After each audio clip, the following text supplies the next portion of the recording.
తాజా వంటలు ఛానల్లో మీరు ఈరోజు చూడబోయే తాజా వంటకం పచ్చిరొయ్యలు బెండకాయ పులుసు. పావు కేజీ బెండకాయలు లేతే తీసుకుని ఈ రకంగా ఈ సైజు ముక్కలు కోసుకోవాలి. పచ్చిరొయ్యలు అర కేజీ పచ్చిరొయ్యలు ఒలిచేసి కడిగి శుభ్రం చేసుకున్నాక పావు కేజీ అవుతాయి. అర కేజీ బెండకాయలు, అర కేజీ పచ్చిరొయ్యలు, 2 ఉల్లిపాయలు మిక్సీ పెట్టుకోవాలి, చిన్న అల్లం ముక్క, ఒక 5 వెల్లుల్లి రేకులు, 3 కలిపి మిక్సీ పెట్టుకోవాలి.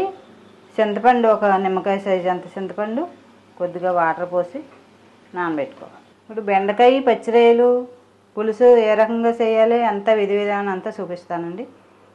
మరి కాల్చడం ఎందుకండి, వీడియో చూసేస్తారా?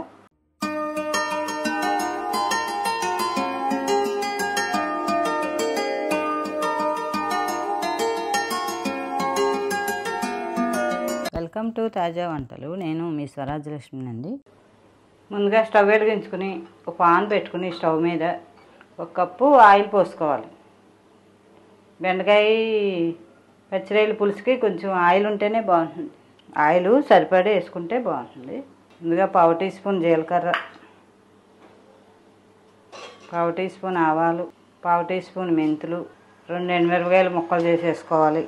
కొద్దిగా కరివేపాకు, అలాగే ఒక 5-6 వెల్లుల్లి రేకులు కూడా చిరగొట్టేసుకోవాలి. వేగిన తర్వాత 4 పచ్చిమిరపకాయలు కూడా చిరుకులు చేసేసుకోవాలి. తాలింపు వేగిపోయాక ఉల్లిపాయ అంతా ఈ రకంగా మిక్సీ పెట్టుకోవాలి. ముక్క చెక్క కింద ఉల్లిపాయ, వెల్లుల్లిపాయ, అల్లం మిక్సీ పెట్టిన పేస్ట్ వేసేసుకోవాలి. ఉల్లిపాయ అలా మగ్గుతూ ఉండగానే ఒక టీ స్పూన్ సాల్ట్, ఒక పావు టీ స్పూన్ కారం కూడా కొంచెం ఎక్కువ ఉంటేనే బాగుంటుంది, ఒక స్పూనున్నర కారం,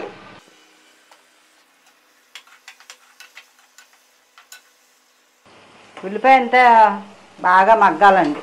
మగ్గిన తర్వాత అప్పుడు పచ్చిరొయ్యలు అవి వేసుకోవచ్చు.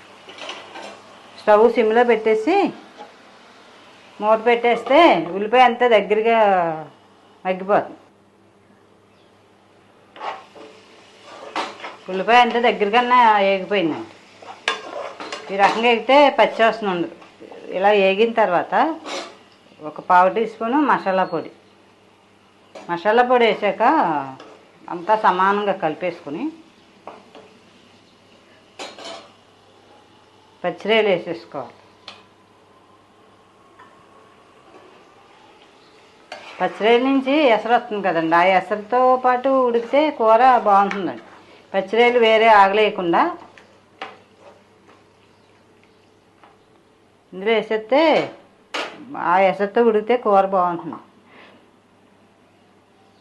అలాగే బెండకాయ ముక్కలు కూడా వేసి సమానంగా కలిపేసుకుని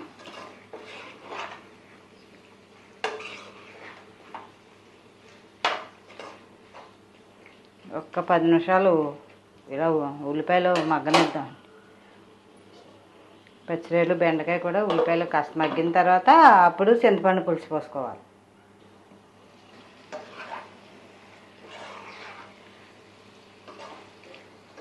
బెండకాయని పచ్చిరొయ్యలు కాస్త మగ్గినాయండి ఉల్లిపాయ పేస్ట్లో, కొంత మగ్గినాయి కదా. ఇప్పుడు చింతపండు పులుసు పోసేసుకో.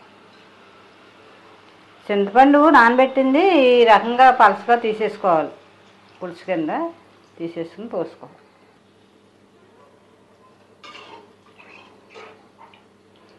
ఈ కూరలో పులుసే టేస్ట్గా ఉంటుందండి. పచ్చిరొయ్యలు బెండకాయ పులుసే బాగుంటుంది ముక్క కన్నా. అందుకని పులుసు కాస్త సరిపడి ఉంటేనే మనకి తింటాక బాగుంటుంది. ఒక 1/2 గ్లాసు వాటర్ పోస్తున్నాం. కలిపేసుకొని స్టవ్ కాస్త హైలోనే ఉంచి మూత పెట్టేస్తే ఒక 10 నిమిషాలు పడుతుంది పులుసు అంతా ఉడకటానికి. పచ్చిరొయ్యలు బెండకాయ పులుసు రెడీ అయిపోయిందండి. చూడండి ఎంత బాగుందో. ఇలా ఉడికిపోయిన తర్వాత కాస్త కొత్తిమీర వేసుకోండి. తాజా బెండకాయలు, తాజా పచ్చిరొయ్యలు తాజా వంటల ఛానల్లో అన్నీ తాజాగానే ఉంటాయండి. చూడండి పులుసు ఎంత బాగుందో. నాకు ముక్కల కన్నా పులుసే టేస్ట్గా ఉంటుంది. ఇంకా కూర ఉడికిపోవచ్చాక కాస్త సిమ్లో పెట్టుకుంటే నూనె తేరిపోతుంది, టేస్ట్ వస్తుంది బాగా. నచ్చిందండి మీకు? మీరు కూడా ఇలా ట్రై చేస్తారా? చాలా చాలా బాగుంటుందండి. చూస్తేనే ఎంత బాగుంది, తింటే ఇంకెంత బాగుంటుంది. Please subscribe, share and like. Thank you.